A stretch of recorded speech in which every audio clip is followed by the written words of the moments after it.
तो गाइस आज हम एक्सप्लेन करने वाले हैं reborn as a great immortal के एपिसोड 1 को। तो चलिए शुरू करते हैं।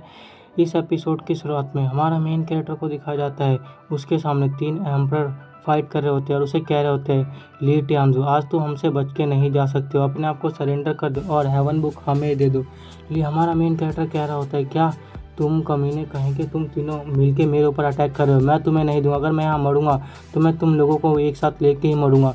और फिर वो ब्लास्ट हो जाता है और बाकी 3 एम्पर कह रहे होते हैं, ये बास्टर्ड कहीं का, क्या ये पूरे इमोर्टल वर्ल्ड को हमारे साथ डिस्ट्रॉय करना चाहते हैं कमीना। प्रेजेंट का सीन शिफ्ट होता है और हमारा मेन कैरेक्टर कार में बैठ के सोच रहा होता है कि मुझे याद है कि मैं अभी कुछ देर पहले ही एम्परर किंग से फाइट कर रहा था, लेकिन देख के ऐसा लगता है कि मैं रीइंकार्नेट होकर अपनी पास्ट बॉडी में आ चुका हूँ। तो मेन कैरेक्टर बता रहा होता है कि मेरा नाम किन टियांजुन है और मैं 3000 वर्ल्ड में रूल क्या करता था और मैं 3000 वर्ल्ड का एक जीनियस प्रोडिजी हुआ करता था। फिर हमें अगला सीन स्टेशन की ओर दिखाया जाता है जहाँ पे आवाज़ आ रही होती है, चूजू स्टेशन आ चुका है, कृपया करके यात्रीगण अपना सामान ले ले और जेब कतरों से सावधान रहे। मेन कैरेक्टर कह रहा होता है, मुझे याद है जब मैं यहाँ 20 साल का था तब मैं इस शहर में आया था। फिर मेन कैरेक्टर स्टेशन से उतर के अपनी टैक्सी में जाके बैठ जाता है और टैक्सी में बैठते उसकी गर्लफ्रेंड का फ़ोन आता है। फ़ोन को उठाते उसकी गर्लफ्रेंड कहती है, ली टियांजुन आखिर तुम कहाँ चले गए, स्कूल डिनर पार्टी अभी थोड़ी देर आधे घंटे में स्टार्ट होने वाली है, आखिर मेरे पास तुम्हारे जैसा यूजलेस बॉयफ्रेंड क्यों है। फिर मेन कैरेक्टर अपने मन में सोच रहा होता है, मुझे याद है मेरा यहाँ असली कारण था कि उसकी फैमिली से जाके मिलना और उसे शादी के लिए प्रपोज करना था, लेकिन उसके तो कुछ अलग ही प्लान थे। उसने एक सेकंड जनरेशन के रिच यंग मास्टर को बुलाया और फिर मुझे काफ़ी सारा ह्यूमिलेट किया और फिर बाद में मेरे को उन सभी ने मिलकर बहुत ज़्यादा मारने के बाद फिर मेरे को उन लोगों ने झूठे रेप के केस में 10 सालों तक जेल में बंद कर दिया गया। उस जेल के अंदर मेरे साथ काफ़ी सारा टॉर्चर किया गया और मेरे डैड ने अपनी सारी प्रॉपर्टी मुझे बचाने के लिए उन कमीनों को दे दी। जब मैं जेल से छूट के आया तो फिर मैंने देखा कि मेरे डैड पहले ही मर चुके थे और फिर मुझे काफ़ी ज़्यादा गुस्सा आया। फिर मैं 5 सालों तक ऐसे ही यहाँ वहाँ भटकता रहा और फिर इन द एंड मैंने सुसाइड कर लिया। फिर मेरी सोल जूजियान रियलम में चली गई और फिर मैं वहाँ पे टियांजुआन का डिसेंडेंट बन गया। और मेन कैरेक्टर कह रहा होता है, लेकिन इस लाइफ में किसी को भी नहीं छोड़ूंगा, पिछली लाइफ में जिन लोगों ने मुझे परेशान किया मैं उन सभी को बहुत ही ख़तरनाक सज़ा देने वाला हूँ। और फिर हमारा अगला सीन शिफ्ट होता है रोड की ओर जहाँ पे मेन कैरेक्टर कार में बैठ के जा रहा होता है, लेकिन पीछे से ना एक कार आती है, उस हमारे मेन कैरेक्टर की कार को ठोक देती है और ड्राइवर कह रहा होता है, आखिर ये बंदा कर क्या रहा है, क्या ये नशे में गाड़ी चला रहा है। गाइस फिर पीछे से एक और टैक्सी आती है और टैक्सी ना हमारे मेन कैरेक्टर की कार को ठोक देती है और ड्राइवर ना पीछे देख के कह रहा होता है, यंग मैन क्या तुम ठीक हो, क्या तुम्हें कोई चोट तो लगी नहीं है। लेकिन जैसे वो पीछे देखता है हमारा मेन कैरेक्टर तो पहले ही वहाँ से गायब हो चुका होता है और कह रहा होता है आखिर ये बंदा कहाँ चला गया। फिर हमें दिखाया जाता है हमारे मेन कैरेक्टर की गाड़ी ना फ्लाईओवर के नीचे गिरने वाली होती है और बाहर का सीन शिफ्ट होता है। आपस में लोग बात कर रहे होते हैं, मेरे को तो अपनी आंखों पर विश्वास ही नहीं हो रहा, आखिर ये चीज़ हो कैसी सकती है। फिर दूसरा बंदा कह रहा होता है, मुझे ऐसा लगता है ना ये ना एक डिवाइन पावर है जो इस बच्चे को हेवन की तरफ से मिली हुई है। फिर हमारा मेन कैरेक्टर की सीन दिखाया जाता है, वो ना अपने दोनों हाथ से कार को रोकते हुए कह रहा होता है, सीट यार मेरे पास ना भी इतनी ज़्यादा स्ट्रेंथ नहीं है, लेकिन इतनी तो स्ट्रेंथ है कि मैं इस कार को बचा सकता हूँ। मेरे को ना पुराने स्ट्रेंथ में आने के लिए काफ़ी ज़्यादा प्रैक्टिस करनी पड़ेगी, तभी मैं जाके स्ट्रॉन्ग बन पाऊँगा। और फिर कार को छोड़ के फिर सीन शिफ्ट होता है, साइड में दिखाया जाता है एक कार में से ओल्ड मैन और एक लड़की निकल रही होती है। वो लड़की कह रही होती है, ग्रैंडपा बी केयरफुल। फिर ओल्ड मैन हमारे मेन कैरेक्टर को कह रहा होता है, सुनो यंग मैन तुम यहाँ से मत जाओ, तुमने आज मेरी जान बचाई, इसके लिए तुम्हारा बहुत बहुत शुक्रिया। इन फ्यूचर कभी भी तुम्हें चूजू में कोई भी ज़रूरत होगी मुझे बता देना, भले ही मैं ओल्ड हूँ लेकिन मैं इतना तो दबदबा है कि मैं तुम्हारी कुछ तो मदद कर सकता हूँ।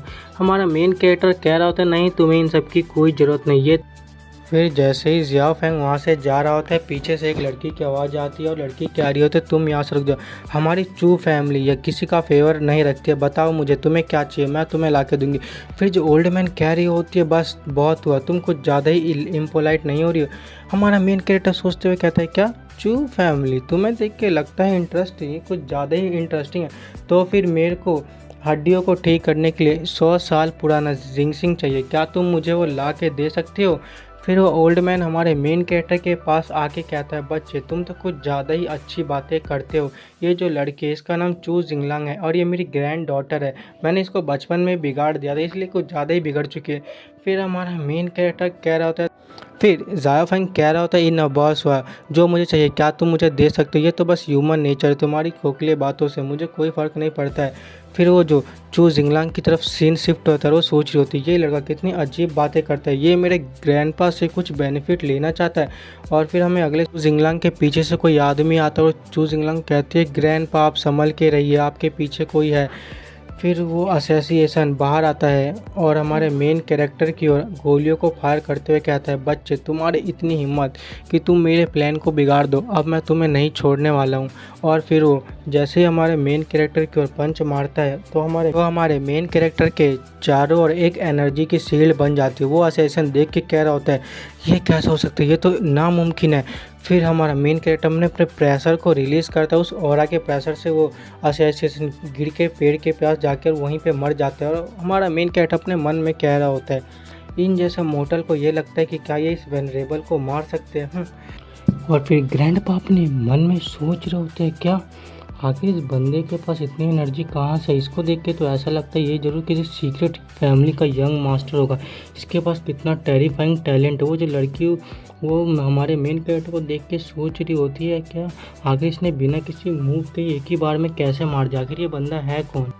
फिर हमारा मेन कैरेक्टर कह रहा होता है, ये असोसिएशन ये तुम लोगों को मारने आए थे, लेकिन इनकी इतनी हिम्मत कि ये मुझ जैसे वेनरेबल को ऑफेंड कर सके। जो भी मुझे ऑफेंड करे वो सिर्फ मरना ही डिज़र्व करता है। फिर वो ओल्ड मैन हमारे मेन कैरेक्टर के पास जाके कहता है, आपका शुक्रिया मुझे बचाने के लिए, मैं नहीं जानता कि मैं आपको कैसे रीपे करूँगा। और फिर हमारा मेन कैरेक्टर उसके गले में झूमता हुआ एक जेट पैंडेट को देखते और देख के हैरान हो जाता है, कहता है, क्या ये जेट पैंडेट को देख के मुझे ऐसा लगता है कि ये इमोर्टल वर्ल्ड से आया हुआ है, मैं इसको यूज़ करके अपनी स्ट्रेंथ को बढ़ा सकता हूँ। और फिर हमारा मेन कैरेक्टर उस ओल्ड मैन से कहता है कि मुझे अगर आप मुझे ही थैंक्स करना चाहते हैं ना, तो क्या आप मेरे को अपना जेट पैंडेंट दे सकते हैं? फिर ओल्ड मैन कहता है, ठीक है, जब तुम्हें जेट पैंडेंट ही चाहिए तो ठीक है, मैं तुम्हें ये दे सकता हूँ, मैं नहीं जानता कि तुम इसका क्या करोगे। फिर वो ओल्ड मैन जेट पेंडेंट उतार के हमारे मेन कैरेक्टर को दे देता है और हमारा मेन कैरेक्टर कह रहा होता है, ये जो जेट पेंडेंट है ना, इसको तुम जैसे मॉर्टल लोग यूज़ नहीं कर पाते हो, ये मेरे लिए काफ़ी ज़्यादा यूज़फुल होगा। और फिर हमारा मेन कैरेक्टर उस जेट पेंडेंट को लेके सीधा चल जाता है। और फिर लड़की कह रही होती है, ग्रैंडपा आखिर आपने इस अजीब से बच्चे को इसको क्यों दे दिया, ये तो बस एक नॉर्मल वॉरियर है। फिर वो ग्रैंडपा कहते हैं, नहीं। ग्रैंडपा कहते हैं, क्या तुमने साउथ ईस्ट मिलिट्री एरिया में लॉन्ग टाउनजेंग के बारे में सुना है? उस बंदे ने अकेले काफ़ी सारे टेरिटर को, मतलब गद्दार को, अपने चाइना के बॉर्डर से मार गिराया और वह इतना ज़्यादा स्ट्रॉन्ग है, उसके सामने कोई टिक भी नहीं पाता है। फिर वो लड़की कहती है, ग्रैंडपा आखिर मेरे को आप ये सारी स्टोरी क्यों सुना रहे हो? मैं ऐसा इसी ग्रैंडपा कहता है, मैं तुम्हें ऐसा इसलिए बता रहा हूँ क्योंकि उस बच्चे की ना स्ट्रेंथ बिल्कुल उसी के बराबर है। फिर हमें अगला सीन एक 5 स्टार होटल का सीन दिखाया जाता है, जहाँ पे हमारा मेन कैरेक्टर वहाँ पहुँच जाता है और पहुँचते हुए सोचता है कि मुझे ये जगह याद है, पिछली लाइफ में मुझको यहाँ पे यांग सुंग ने कितना ज़्यादा ह्यूमिलेट किया था, लेकिन इस बार मैं उसको नहीं छोड़ूंगा, मैं उसको। एक लड़की की आवाज़ आती है, वो कहते हैं, लिंग जियाओ फैन, क्या तुम जानते हो ना ये पार्टी मेरे लिए कितनी ज़्यादा ज़रूरी है? मेरे पास तुम्हारे जैसा यूजलेस बॉयफ्रेंड है, मुझे आखिर तुम तब से कहाँ थे? हाँ। फिर हम इस लड़की की ओर सीन दिखा जाता है, इस लड़की का नाम होता है क्यू किंग सान और ये हमारे मेन कैरेक्टर की गर्लफ्रेंड होती है।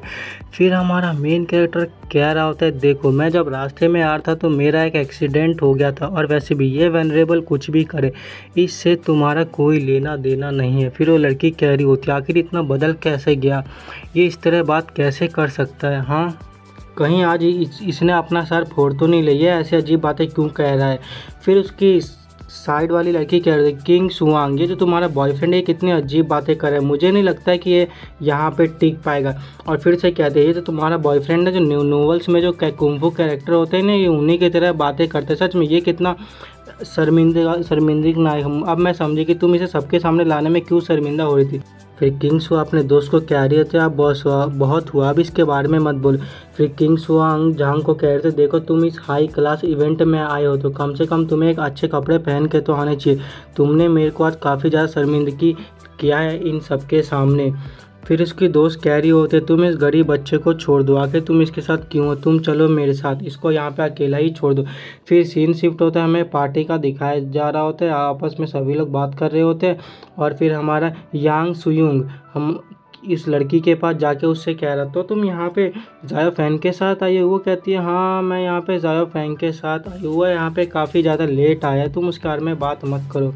फिर कहते हैं हाँ चलो ठीक है, हम उसके बारे में बात नहीं करते हैं। और फिर उसे कहते तुम देख रहे हो जाया फैंग को, उसके आसपास कोई भी नहीं, उसको देख के लगता है कि उसका यहाँ पे ना ही कोई दोस्त होगा, ना ही उससे कोई बात करे। फिर किंग स्वांग कहते हैं तुम उसके बारे में बातें मत करो, मुझे उसको देखते ही एकदम बोरिंग लगने लगता है। और फिर वो अपने मन में सोचती है जाया फैन तुम अपने आप को ही ब्लेम करो क्योंकि तुम इतने ज़्यादा यूजलेस हो, इसमें मेरी कोई गलती नहीं है। और फिर कहते हैं किंग स्वान आखिर तुम हेजिटेट क्यों कर रही हो, तुम जानती हो ना कि मैं तुम्हारा कैसा महसूस करता हूँ, तो मेरे साथ चलो। वो कहती है किंग स्वांग कहता है अच्छा ठीक है मैं तुम्हारे साथ चलती हूँ। और फिर वो हमारे मेन कैरेक्टर के पास आ जाते हैं और कहते हैं ली जाओ फैंग मुझे तुमसे मिलके काफ़ी अच्छा लगा। और वो मेन कैरेक्टर की ओर हाथ मिलाते हुए हम मिलाने जा रहा होता है, लेकिन ना हमारा मेन कैरेक्टर उसको फुल एटीट्यूड में कहता है कि तुम इस लायक नहीं हो कि इस वैनरेबल से तुम हाथ मिला सको। और फिर गुस्से में कहता है तू तेरी इतनी हिम्मत कि तू मेरे मुंह पे कह सके।